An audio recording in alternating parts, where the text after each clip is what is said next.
আপনারা জানেন যে সারা দেশে লোকসভার সাধারণ নির্বাচন হচ্ছে এবং আমাদের প্রিয় প্রধানমন্ত্রী নরেন্দ্র ভাই দামোদর দাস মোদীর নেতৃত্বে গত 10 বছর 2014 থেকে সারা দেশে যে উন্নয়নের যজ্ঞ চলছে তার সঙ্গে আমরা ত্রিপুরা এই প্রান্তিক রাজ্য আমরাও সামিল হয়েছি।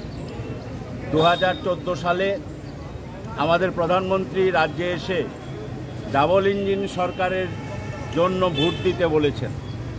আমরা ভোট দিয়ে 2018-তে সরকার করেছে ভারতীয় জনতা পার্টি। তারপর থেকে উনি যেভাবে কথা দিয়েছেন সেই কথা উনি রেখেছেন।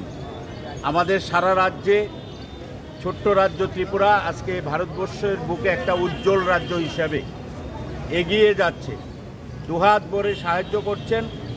আমাদের রাজ্যে আজকের দিনে 10টি জাতীয় সড়কের কাজ চলছে, যেখানে একটা জরাজীর্ণ জাতীয় সড়ক। আমাদের আজকে ইন্টারন্যাশনাল এয়ারপোর্ট হয়েছে। আপনারা দেখছেন আগরতলা থেকে আখাউড়া রেল সংযোগ অল্প কয়েকদিনের মধ্যে শুরু হতে চলছে।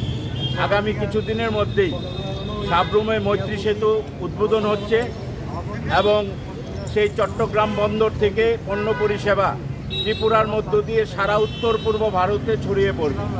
আমাদের রাজ্যের অর্থনীতি সম্পূর্ণ পরিবর্তনের পক্ষে এবং এই উন্নয়নের যজ্ঞকে ত্বরান্বিত করার জন্য আগামী দিনে আমাদের মতো রাজ্যে সমস্ত অংশের মানুষ জাতি ধর্ম বর্ণ নির্বিশেষে যে শান্তির রাজ্য ত্রিপুরা, এবং দেখছেন যে ত্রিপুরা এখন ভারতবর্ষের মধ্যে যেখানে কমিউনিস্ট পার্টি যখন ছিল তখন আমরা 27তম রাজ্য ছিল শান্তি শৃঙ্খলার প্রশ্নে।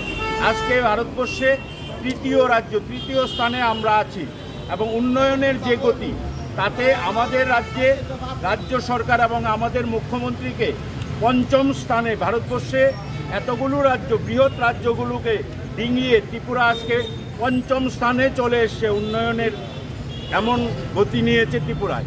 আমরা এই আইনজীবীরা, বিশেষ করে ভারতীয় জনতা পার্টির লিগাল সেলের আইনজীবীরা এই উন্নয়নের যজ্ঞে আমাদের প্রিয় প্রধানমন্ত্রী নরেন্দ্র ভাই দামোদর দাস মোদী এবং আমাদের মাননীয় মুখ্যমন্ত্রী ডক্টর মানিক শাহর নেতৃত্বে যেভাবে রাজ্যের উন্নয়ন চলছে তাকে ত্বরান্বিত করার লক্ষ্যে আজকে আমাদের ভারতীয় জনতা পার্টির আইনজীবী সেল এবং বরিষ্ঠ এবং আমাদের সিনিয়র আইনজীবীরা সহ একটা বিরাট অংশ একটা দেখছেন আজকে আমরা সামিল হয়েছি, রাজপথে নেমেছি।